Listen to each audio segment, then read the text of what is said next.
ខ្ញុំផៃអរគុណសម្លាញ់ដននិងសម្លាញ់រិទ្ធអរគុណដែលនៅក្បែរគ្នាគ្រប់ពេលខ្លាំងមិត្តច្រើនគ្រាន់តែជាផ្សែងដល់ពេលមេឃខ្មៅគេហងបាត់អស់សល់តែដនសល់តែរិទ្ធអ្នកលើកខ្ញុំឲ្យឈរស្នាមញញឹមយើងមានតម្លៃជាងមាសទោះបីពេលនេះយើងគ្មានអ្វីសោះអត់មានអីទេសល់តែចិត្តយើងដើរទៅមុខជាមួយគ្នាចាំកាលនៅរៀនមិត្តជុំគ្នាសើចសប្បាយស្មានតែស្និទ្ធដល់ពេលអត់លុយរៀនគួរអត់កើ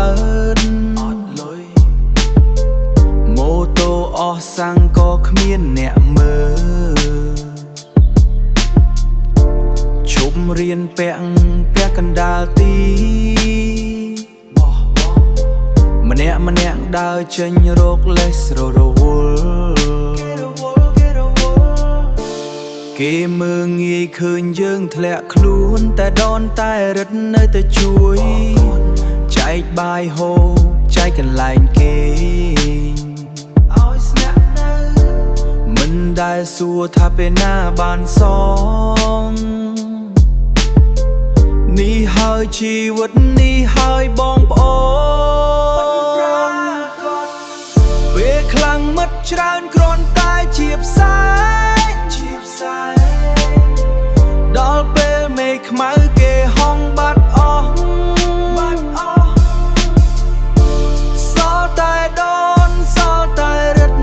អ្នកលើកខ្ញុំឲ្យឈរស្នាមញញឹមយើងមានតម្លៃជាងមាសទោះបីពេលនេះយើងគ្មានអ្វីសោះអត់មានអីទេសល់តែចិត្តយើងដើរទៅមុខជាមួយគ្នាអរគុណដែលមិនចោលគ្នាដននឹងរិទ្ធបងប្អូនមួយជីវិត